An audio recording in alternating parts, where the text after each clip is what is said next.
നമുക്ക് വേണ്ടിയുള്ള തൻ്റെ കഷ്ടാനുഭവങ്ങളിൽ കഷ്ടപ്പെടുവാനും നമുക്ക് വേണ്ടിയുള്ള തൻ്റെ താഴ്മയിൽ സാദൃശ്യപ്പെടുവാനും നമുക്ക് വേണ്ടിയുള്ള തൻ്റെ കുരിശാരോഹണത്തിൽ പ്രശംസിക്കുവാനും നമ്മുടെ രക്ഷയ്ക്ക് വേണ്ടി താനേറ്റ മുറിവുകളാൽ സൗഖ്യം പ്രാപിക്കുവാനും നമ്മുടെ മരണത്തെ ജീവിപ്പിക്കുന്നതായ തൻ്റെ മരണത്താൽ ജീവൻ നേടുവാനും ഈ ദിവസങ്ങൾ നാം നമ്മുടെ കർത്താവിനോട് ചേർന്ന് നിലകൊള്ളുകയാണ്. അതിനുവേണ്ടി ഏൽക്കേണ്ടി വരുന്ന എല്ലാ സഹനങ്ങളെയും ഈ ദിവസങ്ങളിൽ നാം സ്വാഗതം ചെയ്യുകയാണ്.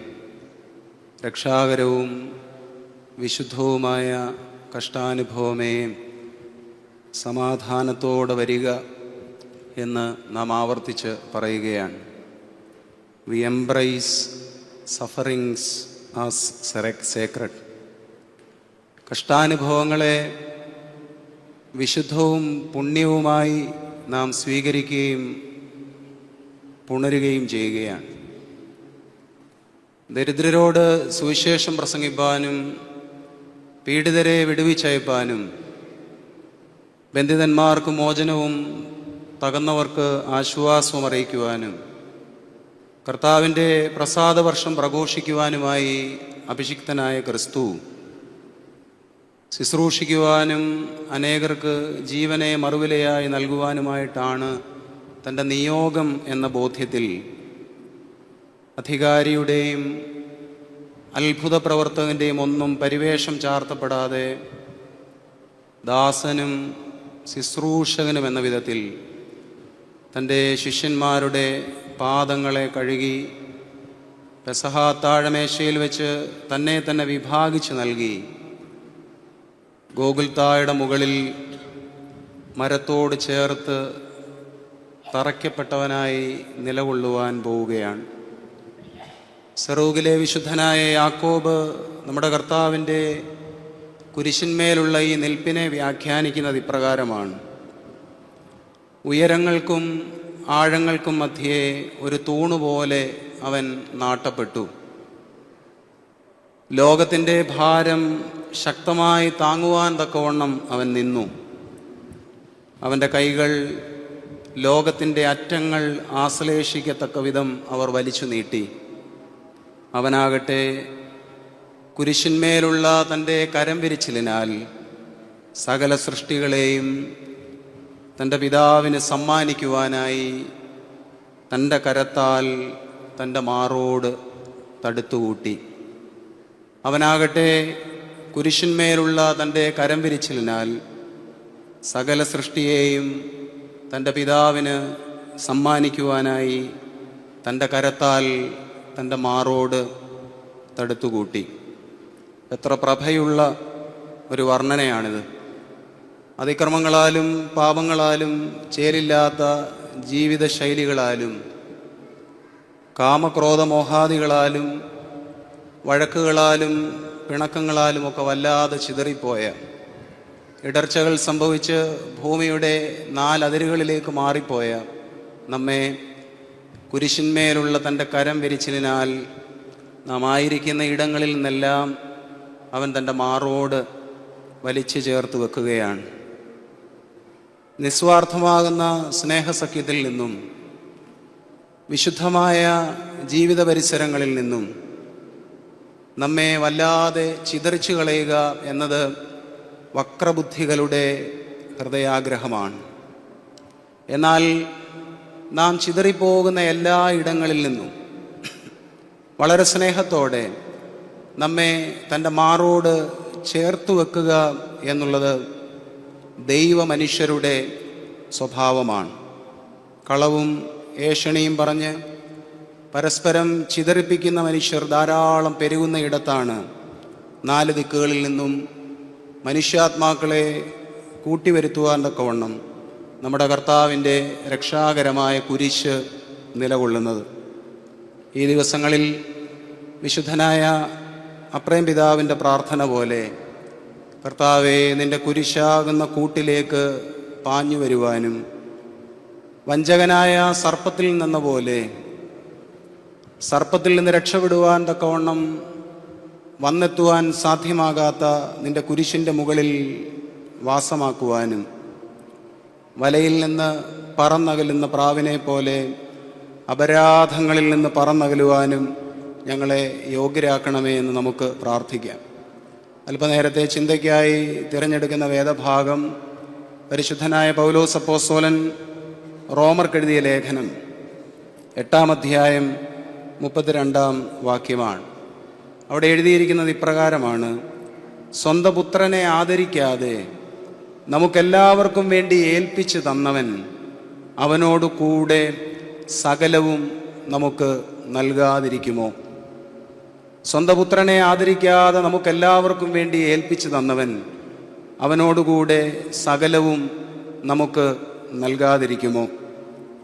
1-ാം നൂറ്റാണ്ടിൻ്റെ മധ്യപാദത്തിൽ തൻ്റെ 3-ാം മിഷണറി യാത്രയുടെ ആരംഭത്തിലാണ് പരിശുദ്ധനായ പൗലോസ് അപ്പോസ്തലൻ റോമയിലെ സഭയ്ക്ക് കത്തെഴുതുന്നത്. ഈ കത്തെഴുതുന്നതിനൊരു പശ്ചാത്തലമുണ്ട്. യഹൂദ മതത്തിൽ നിന്ന് ക്രിസ്തീയ വിശ്വാസത്തിലേക്ക് വന്നവരും മറ്റ് വിജാതീയ വിശ്വാസങ്ങളിലായിരുന്ന അവിടെ നിന്ന് ക്രിസ്തീയ വിശ്വാസത്തിലേക്ക് കടന്നു വന്നവരുമായി സംയോജിതമായ ഒരു വിശ്വാസ സമൂഹമാണ് അന്ന് റോമിലുണ്ടായിരുന്നത്. അതുകൊണ്ട് തന്നെ വിവിധ തരത്തിലുള്ള തർക്കങ്ങളും കലഹങ്ങളും പിണക്കങ്ങളും അവരുടെ ഇടയിൽ അനുദിനം വർദ്ധിച്ചു വന്നുകൊണ്ടേയിരുന്നു. ഇവർക്കിടയിൽ എപ്പോഴുമുള്ള ഒരു തർക്കമായിരുന്നു, രക്ഷ എന്നത് ഒരു വിഭാഗം ആളുകൾക്ക് മാത്രമുള്ളതാണ്. അവർക്ക് മാത്രമേ രക്ഷയിലേക്കും നിത്യജീവനിലേക്കും പ്രവേശിക്കുവാൻ തക്കവണ്ണം സാധിക്കുകയുള്ളൂ. മറ്റാർക്കും രക്ഷയും നിത്യജീവനും അനുഭവിക്കുവാൻ തക്കവണ്ണം സാധിക്കുകയില്ല എന്നൊരു ധാരണ നിമിത്തം വിവിധ തരത്തിലുള്ള പിരിവുകളും അതിനോടൊപ്പം തന്നെ പക്ഷം ചേരലുകളും ഒക്കെ ആ സഭയിൽ നിലനിന്നിരുന്നു. അങ്ങനെ തർക്കങ്ങളിലേക്കും വഴക്കുകളിലേക്കും വിശ്വാസ സമൂഹം കടന്നു പോകുന്നത് കണ്ടിട്ട് ആരും നീതിമാന്മാരില്ല എന്നും എല്ലാവരും പാപികളാണെന്നും നമ്മുടെ കർത്താവിൻ്റെ കുരിശിലെ പരമയാഗമാണ് ഈ പാപത്തിൽ നിന്ന് നമ്മെ നീതീകരിച്ചിരിക്കുന്നതെന്നും അത് പിതാവാം ദൈവത്തിന് നമ്മോടുള്ള വലിയ സ്നേഹം നിമിത്തമാണെന്നും പൗലോസ് അപ്പോസ്തലൻ റോമയിലെ വിശ്വാസികളെ പഠിപ്പിക്കുകയാണ്. ഇവിടെ പൗലോസ് അപ്പോസ്തലൻ പിതാവാം ദൈവത്തിൻ്റെ അനന്തമായ സ്നേഹത്തെ പറ്റിയാണ് ആദ്യ വാക്കുകളിൽ തന്നെ അവരെ ഓർമ്മിപ്പിക്കുന്നത്. തൻ്റെ ഏകജാതനെ ആദരിക്കാതെ അവൻ നമുക്കെല്ലാവർക്കും വേണ്ടി തൻ്റെ ഏകജാതനെ കുരിശിൽ തറപ്പിനായി കഷ്ടത അനുഭവത്തിനായി അവൻ വിട്ടു നൽകി എന്ന്. സത്യത്തിൽ പിതാവാം ദൈവത്തിന് നമ്മോടുള്ള ഈ സ്നേഹം വിശുദ്ധനായ യോഹന്നാനും വളരെ ഭംഗിയായി തിരുവചനത്തിൽ രേഖപ്പെടുത്തുന്നുണ്ട്. വിശുദ്ധ യോഹന്നാൻ്റെ സുവിശേഷം 3-ാം അധ്യായം 16 മുതലുള്ള വാക്യങ്ങളിൽ ഇങ്ങനെയാണല്ലോ രേഖപ്പെടുത്തിയിരിക്കുന്നത്: തൻ്റെ ഏകജാതനായ പുത്രനിൽ വിശ്വസിക്കുന്ന ഒരുവനും നശിച്ചു പോകാതെ നിത്യജീവൻ പ്രാപിപ്പാൻ തക്കവണ്ണം ദൈവം അവനെ നൽകുവാൻ തക്ക വിധത്തിൽ അത്രമേൽ ലോകത്തെ സ്നേഹിച്ചു എന്ന്. അപ്പോൾ കുറഞ്ഞു പോകാത്ത പിതാവാം ദൈവത്തിൻ്റെ സ്നേഹം കാലങ്ങളായി ഇപ്പോഴും ഇങ്ങനെ തുടരുകയാണ്. എണ്ണിയാലൊടുങ്ങാത്ത നമ്മുടെ അതിക്രമങ്ങളും പാപങ്ങളുമെല്ലാം നിമിത്തം ഒന്നിലധികം പ്രാവശ്യം വിവിധയിടങ്ങളിൽ നാം ഒക്കെ ഇടർച്ചകൾ സംഭവിച്ച് വീണുപോയിട്ടും ഇസ്രായേൽ മക്കളെ മരുപ്രയാണ യാത്രയിൽ വഴി നടത്തിയതുപോലെ പകലും രാത്രിയും മേഘത്തണലായി അഗ്നിത്തൂണായി നമ്മുടെ ദൈവം ഇപ്പോഴും നമ്മെ വഴി നടത്തിക്കൊണ്ടേ ഇരിക്കുകയാണ്. വീരാൻകുട്ടിയുടെ ഒരു കവിതയുണ്ട്. അതിങ്ങനെയാണ് ആരംഭിക്കുന്നത്: മഴയത്ത് ഒരില ചൂടി നടന്നു പോകുന്നു 2 പേർ, അവരിൽ ആർക്കാണ് കൂടുതൽ സ്നേഹമെന്ന് എങ്ങനെ അറിയാനാവും? കൂടുതൽ നനഞ്ഞതാരെന്ന് നോക്കിയാൽ മതി. തങ്ങളിലെ സ്നേഹത്തെ പ്രതി തർക്കിക്കുന്നു 2 പേർ, അതിലേറ്റവും സ്നേഹം ആർക്കെന്നറിയാൻ എന്താകുന്നു വഴി? അവരിൽ തോൽക്കുന്നതാരെന്ന് അറിയുവാൻ കാത്തിരുന്നാൽ മതി. സത്യത്തിൽ വിട്ടുകൊടുക്കൽ വഴിയായും സഹനങ്ങൾ ഏൽക്കുന്നത് വഴിയായിട്ടുമൊക്കെയാണ് നമ്മുടെ സ്നേഹം അതിൻ്റെ ആഴം അനേകർക്ക് ബോധ്യപ്പെടുവാൻ തക്കവണ്ണം ഇടയായി തീരേണ്ടത്. ഉള്ളറിഞ്ഞ് സ്നേഹിച്ചിട്ടുള്ള എല്ലാ മനുഷ്യരും വേദനപ്പെട്ടിട്ടുണ്ട്, മുറിവേറ്റിട്ടുമുണ്ട്. ആ മുറിവുകൾ ഉണങ്ങാതെ ഇന്നും പലരുടെയും ജീവിതങ്ങളിൽ അവർ വഹിക്കുന്നുമുണ്ട്. എല്ലാ കാലത്തെയും പ്രശ്നം നാം നൽകുന്ന സ്നേഹത്തിൻ്റെ ആഴം തിരിച്ചറിയപ്പെടാതെ പോവുക എന്നുള്ളതാണ്. പ്രത്യേകിച്ച് നമ്മുടെ വീടകങ്ങളിലാണ് നമ്മുടെ പ്രിയപ്പെട്ടവർ നമ്മുടെ സ്നേഹത്തെ തിരിച്ചറിയാതെ പോകുന്നത്. സ്നേഹത്തിൻ്റെ കാര്യത്തിൽ വീടൊരാൾക്ക് നൽകാതെ പോകുന്ന ആദരവിനെക്കുറിച്ച് നമ്മുടെ കർത്താവ് പോലും വിവിധ ഇടങ്ങളിൽ പരിതപിക്കുകയും വ്യാകുലപ്പെടുകയും ചെയ്യുന്നുണ്ട്. ഒരു പ്രവാചകനും സ്വന്തം പട്ടണത്തിൽ സ്വന്തം ഗ്രഹത്തിൽ ആദരിക്കപ്പെടുന്നില്ല എന്നൊക്കെ നമ്മുടെ കർത്താവ് പറഞ്ഞത് സത്യത്തിൽ ഉള്ളുലഞ്ഞ് പറഞ്ഞത് തന്നെയാണ്. നമ്മുടെ ജീവിത പരിസരങ്ങളിലൊക്കെ വെളിയിലൊക്കെ സുൽത്താന്മാരായി ജീവിക്കുന്ന ചില മനുഷ്യരുണ്ട്. പക്ഷേ അവരായിരിക്കുന്ന വീടിൻ്റെ പരിസരങ്ങളിൽ വല്ലാത്ത ആത്മലജ്ജയോടെ അവർ കഴിയേണ്ടതായും വരുന്നുണ്ട്. അത് ജീവിത പങ്കാളികളാൽ, മക്കളാൽ, സഹോദരങ്ങളാൽ, അങ്ങനെ എണ്ണമറ്റ നിരവധി ആളുകളാൽ തള്ളപ്പെട്ടും ഉപേക്ഷിക്കപ്പെട്ടും കേൾക്കപ്പെടാതെയും സ്വീകരിക്കപ്പെടാതെയും ഒക്കെ ഇരിക്കുന്ന ഒത്തിരി മനുഷ്യർ എല്ലായിടങ്ങളിലുമുണ്ട്. സ്നേഹം തിരിച്ചറിയപ്പെടാതെ പോകരുത്. പരിശുദ്ധ പൗലോസ് അപ്പോസ്തലൻ അത് നിർബന്ധമായിരുന്നു. അതുകൊണ്ടാണ് പറഞ്ഞത്, സ്വന്തം പുത്രനെ ആദരിക്കാതെ അവൻ നമുക്കായി തന്നു എന്ന്. കുരിശിലെ നമ്മുടെ കർത്താവിൻ്റെ ഈ പരമയാഗം വഴിയായി നമുക്ക് ലഭിച്ച ഭാഗ്യങ്ങൾ ഏതൊക്കെയെന്ന് ഈ ലേഖനത്തിലുടനീളം പരിശുദ്ധ പൗലോസ് അപ്പോസ്തലൻ കൃത്യമായി പാഠമോദി നൽകുന്നുണ്ട്.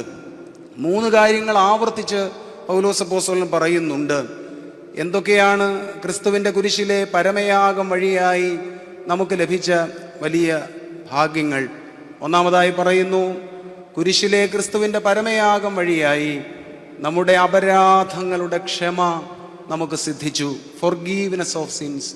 നമ്മുടെ പാപങ്ങളുടെ, ബലഹീനതകളുടെ, അതിക്രമങ്ങളുടെ മോചനം കുരിശിലെ പരമയാഗം വഴിയായി ലഭിച്ചു. 3-ാം അധ്യായം 24-ാമത്തെ വാക്യത്തിൽ പൗലോസ് അപ്പോസ്തലൻ അവരോട് പറയുകയാണ്, ക്രിസ്തുവിൻ്റെ കുരിശിലെ വീണ്ടെടുപ്പ് മൂലം നാം അവൻ്റെ കൃപ മൂലം നീതീകരിക്കപ്പെട്ടിരിക്കുന്നു.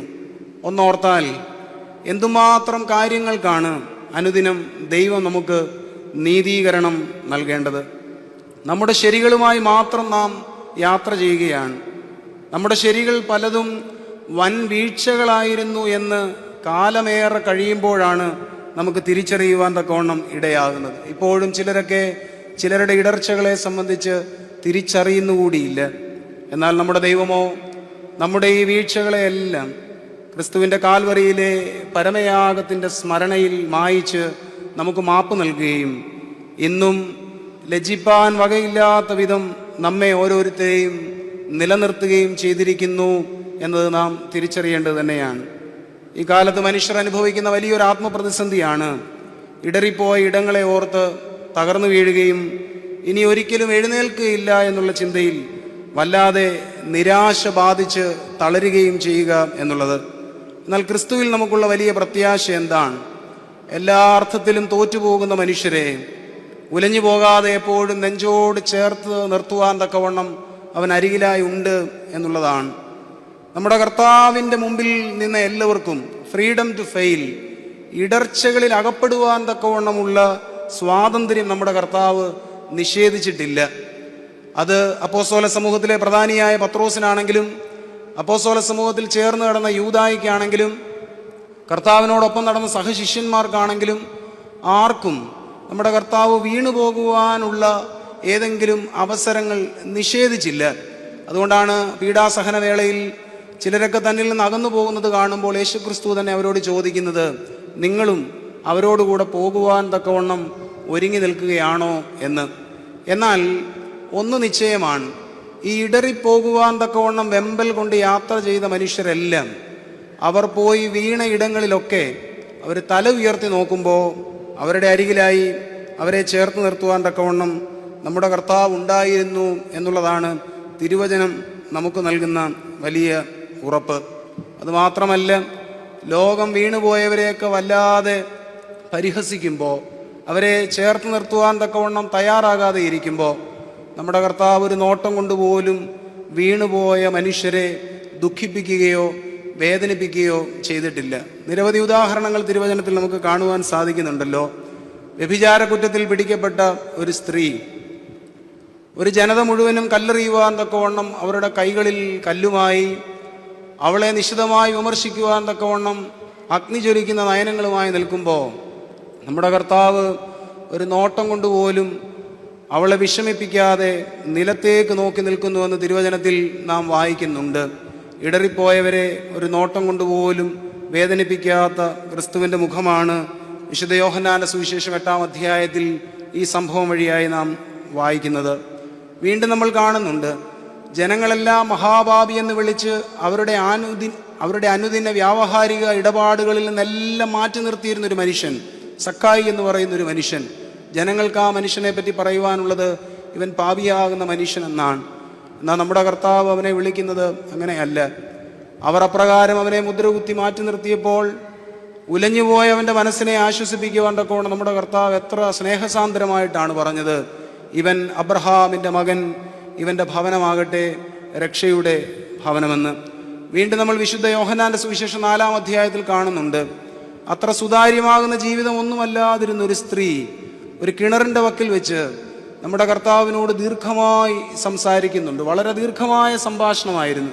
പക്ഷേ ആ ദീർഘമായ സംഭാഷണത്തിൽ ഒരിടത്ത് വെച്ച് പോലും നമ്മുടെ കർത്താവ് അവളെ കുറ്റം വിധിക്കുകയോ അവൾ വീണുപോയ ഇടർച്ചകളെ ഓർത്ത് വീണ്ടും വീണ്ടും ദുഃഖിച്ച് കരയുവാൻ തക്കവണ്ണം അവളെ മുറിപ്പെടുത്തുകയോ ചെയ്യാതെ എത്ര അഴകോടെയാണ് ഇടപെട്ടത്. കുരിശിൽ കിടക്കുമ്പോഴും ഒരു കള്ളനോട് ഹൃദയപൂർവ്വം ഇടപെട്ട് ക്രിസ്തുവിനെയാണ് നമുക്ക് കാണുവാനും മനസ്സിലാക്കുവാനും തക്കവണ്ണം സാധിക്കുന്നത്. ഇവിടെയാണ് നമ്മുടെയൊക്കെ വലിയ പരാജയം.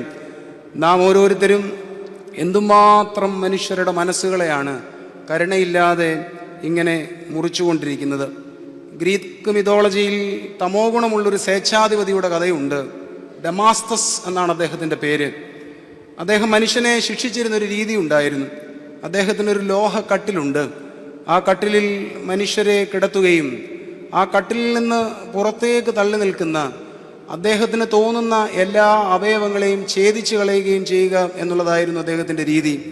ഇനി ആരെങ്കിലും കട്ടിലിനുള്ളിൽ ഒതുങ്ങുന്നവരാണെങ്കിൽ അവരുടെ കരചരണങ്ങളെയൊക്കെ വലുതായി വലിച്ചു നീട്ടി പുറത്തേക്കിടുകയും ഛേദിച്ച് കളയുകയും ചെയ്യുന്ന രീതിയാണ് അദ്ദേഹം അവലംബിച്ചിരുന്നത്. ഈ ഡമാസ്തസ് ഇല്ലാതെയായെങ്കിലും അദ്ദേഹത്തിൻ്റെ ആ അളവ് കട്ടിലുകൾ നമ്മുടെയൊക്കെ മിക്കവാറും പേരുടെ ജീവിതങ്ങളിലുണ്ട് എന്നുള്ളതാണ് സത്യം. നമ്മുടെയൊക്കെ ഭവനങ്ങളിലും ഉണ്ട്. ചിലതൊക്കെ മറക്കുവാനും പൊറുക്കുവാനുമാവുക എന്നുള്ളതാണ് ദൈവ മനുഷ്യൻ്റെ അടയാളം. നമ്മുടെ കർത്താവിനോടൊപ്പം നടന്ന ശിഷ്യന്മാരും ഇപ്രകാരം മറക്കുവാനും പൊറുക്കുവാനും തയ്യാറായവരാണ്.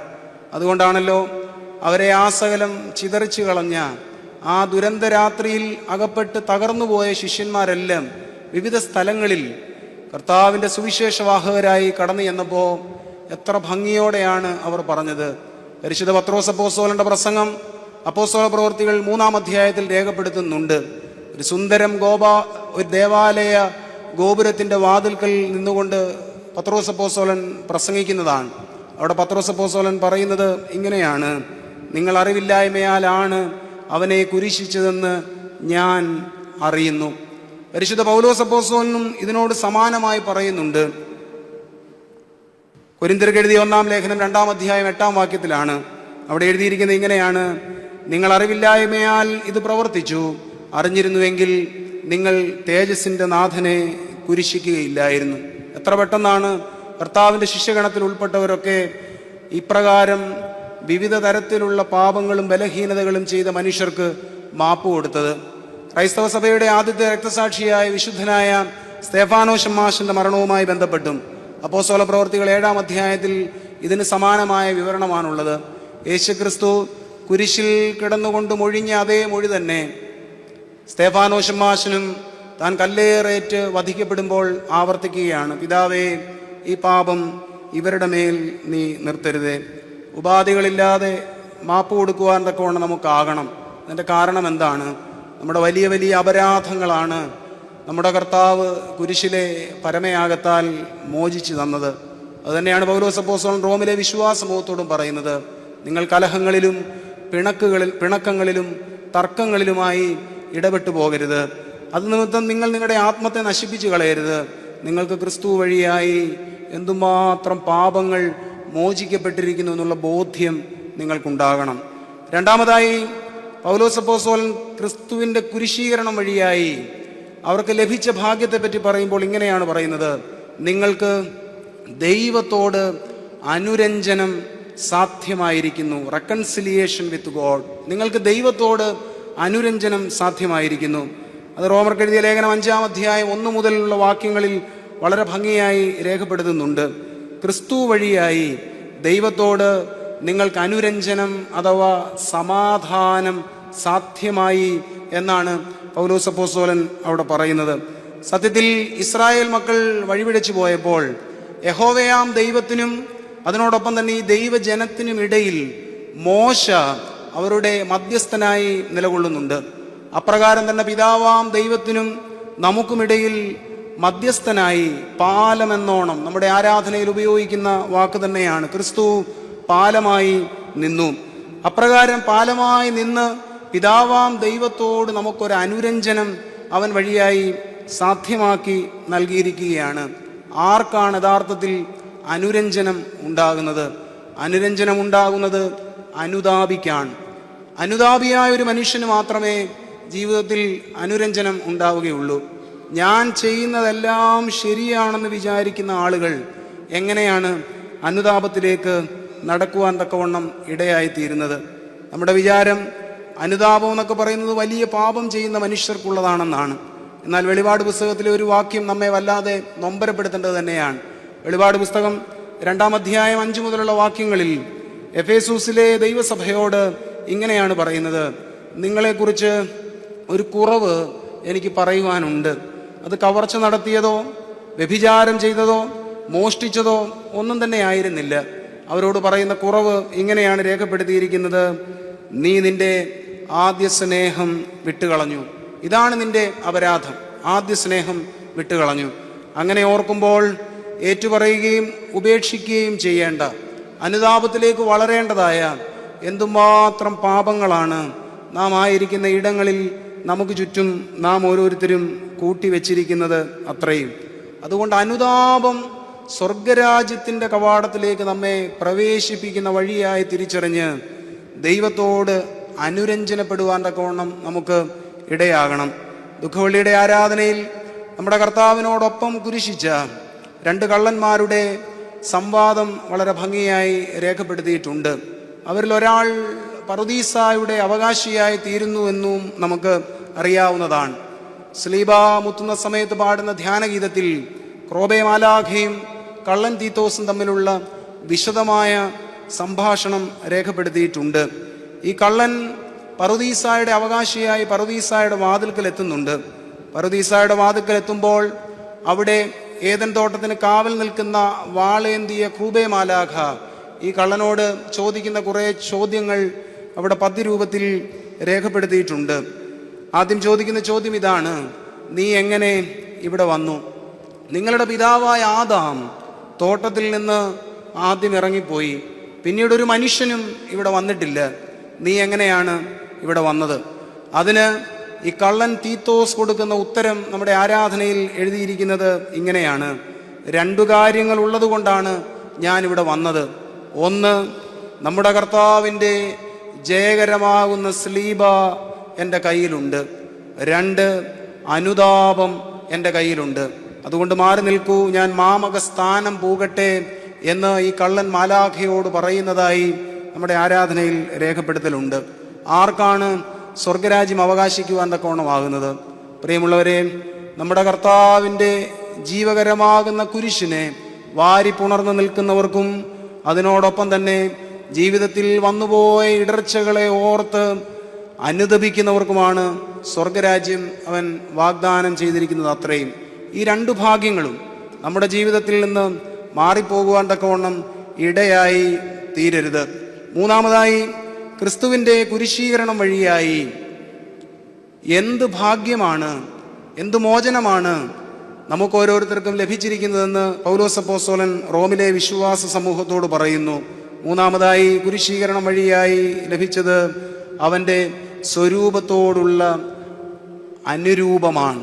നാം അവൻ്റെ സ്വരൂപത്തോട് അനുരൂപപ്പെടുവാൻ തക്കവണ്ണം ഇടയാകുന്നു. Conformity to his image. അവൻ്റെ സ്വരൂപത്തോട് കുരിശീകരണം വഴിയായി നാം ഇതാ അനുരൂപപ്പെടുന്നു. റോമർക്ക് എഴുതിയ ലേഖനം 8-ാം അധ്യായം 20 മുതലുള്ള വാക്യങ്ങളിൽ വളരെ ഭംഗിയായി ഇങ്ങനെ രേഖപ്പെടുത്തിയിരിക്കുന്നു: അവൻ തൻ്റെ സ്വരൂപത്തോട് നമ്മെ അനുരൂപരാക്കുന്നു. അനുതാപം വഴി ഒരു മനുഷ്യനുണ്ടാകുന്ന മാറ്റമാണിത്. നമ്മുടെ ജീവിതത്തിൽ അനുതാപമുണ്ടെങ്കിൽ നമുക്ക് അവൻ്റെ സ്വരൂപത്തോട് അനുരൂപപ്പെടാൻ തക്കവണ്ണം ഇടയാകും. എന്താണ് ആത്മീയത? ആത്മീയത എന്നത് നമ്മൾ ചൊല്ലുന്ന പ്രാർത്ഥനകളും സാഷ്ടാംഗ പ്രണാമങ്ങളും മാത്രമായി തെറ്റിദ്ധരിക്കപ്പെട്ടു പോകരുത്. ക്രിസ്തുവിൻ്റെ ഗന്ധത്തിലേക്ക് വളരുക എന്നതാണ് ആത്മീയത. ക്രിസ്തുവിൻ്റെ ഗന്ധത്തിലേക്ക് വളരുവാൻ തക്കവണ്ണം ഇടയാവുക. ക്രിസ്തുവിൻ്റെ അടയാളങ്ങളിലേക്ക് വളരുക എന്നുള്ളത് വളരെ എളുപ്പമുള്ള കാര്യമാണ്. കയീൻ സഹോദര ഹത്യ ചെയ്തതിന് ശേഷം ഓടിപ്പോകുമ്പോൾ അവനും ഒരടയാളം ലഭിച്ചതായി നാം വായിക്കുന്നുണ്ട്. അടയാളം വഹിക്കുന്നതല്ല ആത്മീയത, മറിച്ച് അവനായി തീരുന്നതാണ്, ക്രിസ്തുവായി തീരുന്നതാണ് യഥാർത്ഥ ആത്മീയത എന്നുള്ളത്. യേശുക്രിസ്തുവിൻ്റെ ഈ ഗന്ധത്തിലേക്ക് ഞങ്ങളൊക്കെ വളർന്നുവെന്ന് പൗലോസ് അപ്പോസ്തലനൊക്കെ എത്ര ധൈര്യത്തോടെയാണ് പറയുന്നത്. കൊരിന്തിലെ വിശ്വാസ സമൂഹം അവനെതിരെ അപവാദങ്ങളും ആക്ഷേപങ്ങളും പറയുമ്പോൾ പൗലോസ് അപ്പോസ്തലൻ അവരോട് പറഞ്ഞത് ഇങ്ങനെയാണ്: we are the aroma of Christ to God. ഞങ്ങൾ ദൈവത്തിന് ക്രിസ്തുവിൻ്റെ പരിമളങ്ങളാണ്. നമ്മുടെ കർത്താവിനൊരു ഗന്ധമുണ്ട്. അത് നമ്മുടെ ആരാധനയിൽ ആവർത്തിച്ച് പറയുന്നുണ്ട്. പ്രത്യേകിച്ച് വിശുദ്ധ മൂറോൻ കുദാശിയുടെ ഗീതങ്ങളിലും പ്രാർത്ഥനകളിലും 60-ലധികം തവണയാണ് പറയുന്നത് നമ്മുടെ കർത്താവിനൊരു ഗന്ധമുണ്ടെന്ന്. നിൻ മണമേറ്റ് ആനന്ദിപ്പാൻ അവരോടി വരും നിന്നരികിൽ. വിശുദ്ധ വേദപുസ്തകത്തിലെ ഒരു ഭാഗം പിതാക്കന്മാർ കാവ്യാത്മകമായി വ്യാഖ്യാനിച്ചതാണത്. അതിന്ന് രാവിലത്തെ ആരാധനയിൽ നാം വായിച്ചു കേട്ടതുമാണ്. യേശുതമ്പുരാനും ശിഷ്യന്മാരും ഗലീലായിൽ ആരംഭിച്ച യാത്ര അവർ തലസ്ഥാന നഗരിയായ യെരുശലേമിലെത്തിയപ്പോൾ ഗലീലായിൽ 12 പേരെ കൂടെ ഉണ്ടായിരുന്നുള്ളൂ. പക്ഷെ തലസ്ഥാന നഗരിയായ യെരുശലേമിലെത്തിയപ്പോൾ ഒരു നഗരം മുഴുവനും ഇളകി അവൻ്റെ പിന്നാലെ പോയി. ഇത് കണ്ടപ്പോൾ പരീശന്മാരും സാദൂക്യരും ഒക്കെ തമ്മിൽ പരസ്പരം പരാതി പറയുന്നത് പോലെ പറഞ്ഞു: നമ്മെ കൊണ്ട് ഒന്നിനും ആവുന്നില്ലല്ലോ, കണ്ടാലും ഇതാ ലോകം മുഴുവനും അവൻ്റെ പിന്നാലെ പോയിക്കഴിഞ്ഞു എന്ന്. ഇതിനെ കാവ്യാത്മകമായി വ്യാഖ്യാനിച്ച് എത്ര ഭംഗിയായിട്ടാണ് എഴുതിയിരിക്കുന്നത്: ക്രിസ്തുവേ, നിന്റെ ശരീരത്തിൽ നിന്ന് അഭൗമമാകുന്നൊരു സുഗന്ധം പുറപ്പെടുന്നു. ബഹുജാതികൾ അതിലാകൃഷ്ടരായി നിന്റെ പിന്നാലെ വരുന്നു. നിൻ മണമേറ്റാനന്ദിപ്പാൻ അവരോടി വരും നിന്നരികിൽ. ക്രിസ്തുവിനൊരു ഗന്ധമുണ്ടെന്ന് വീണ്ടും നമ്മുടെ ആരാധനയിൽ ഉടനീളം പറയുന്നുണ്ട്. വിശുദ്ധ മാമോദീസ കൂദാശയിൽ വിശുദ്ധ മൂറോൻ തൈലം കൊണ്ട് കുഞ്ഞിനെ അഭിഷേകം ചെയ്യുമ്പോൾ ചൊല്ലുന്ന പ്രാർത്ഥനയിലെ ആദ്യത്തെ വാക്ക് ഇങ്ങനെയാണ്: മശിഹായുടെ പരിമളവാസന. ക്രിസ്തുവിനൊരു ഗന്ധമുണ്ട്. അത് ഈ മൂറോൻ തൈലത്തിൻ്റെ ഗന്ധമാണെന്നാണ് പറയുന്നത്. നമ്മൾ കെന്താക്കാലത്ത് പാടുന്ന പാട്ടുകളിൽ എത്ര ഭംഗിയായിട്ടാണ് എഴുതിയിരിക്കുന്നത്: നിൻ മുറിവുകളി നേറ്റേൻ മൂറോൻ മണമെന്നാഥ. നമ്മുടെ കർത്താവിനൊരു ഗന്ധമുണ്ട്. ആ ഗന്ധത്തിലേക്കുള്ള വളർച്ചയാകണം നമ്മുടെ ജീവിതത്തിൽ ഉണ്ടാകേണ്ടത്. നിരവധിയിടങ്ങളിൽ നമ്മുടെ ആരാധനയിൽ ഇത് ആവർത്തിക്കുന്നുണ്ട്. വിശുദ്ധ കുർബാനയിലെ സിദ്റാ പ്രാർത്ഥനയിൽ പറയുന്നുണ്ട്: നിന്റെ ദിവ്യജ്ഞാനമാകുന്ന സുഗന്ധം നീ ഞങ്ങളുടെ ഹൃദയങ്ങളിൽ നിറച്ചു. ക്രിസ്തു അടിമുടി സുഗന്ധമായി മാറിയവനാണ്. ആ സുഗന്ധത്തിലേക്ക് ചേർന്ന് നടപ്പാൻ തക്കവണ്ണം നമുക്ക് ഇടയായി തീരണം. എങ്കിൽ മാത്രമേ നാം അവൻ്റെ സ്വരൂപത്തോട് അനുരൂപപ്പെടുകയുള്ളൂ. നമ്മുടെ ജീവിതയാത്രയിൽ ക്രിസ്തുവിൻ്റെ ഗന്ധം അറിഞ്ഞുമറിയാതെയും നമുക്കേവർക്കും നഷ്ടമായി പോയിട്ടുണ്ട്. അത് നമ്മൾ ചാരി നിന്ന ഇടങ്ങൾ നിമിത്തമായിട്ടാണ്. എന്തിനോടാണോ നാം കൂടുതൽ ഇടപെടുന്നത് അതിൻ്റെ ഗന്ധം നമുക്കുണ്ടാകും എന്നുള്ളത് സ്വാഭാവികമായി തിരിച്ചറിയാവുന്ന കാര്യമേ ഉള്ളൂ. ക്രിസ്തുവിനെ ചാരുന്നവന് ക്രിസ്തുവിൻ്റെ ഗന്ധമാകും. ഈ ഒരാഴ്ചക്കാലം ദീർഘമായ പ്രാർത്ഥനകളും സാഷ്ടാംഗ പ്രണാമവും ഒക്കെയായി ദേവാലയത്തോടും അവനോടും ചേർന്ന് നാം സ്ഥിതി ചെയ്യുകയാണ്, നിലകൊള്ളുകയാണ്.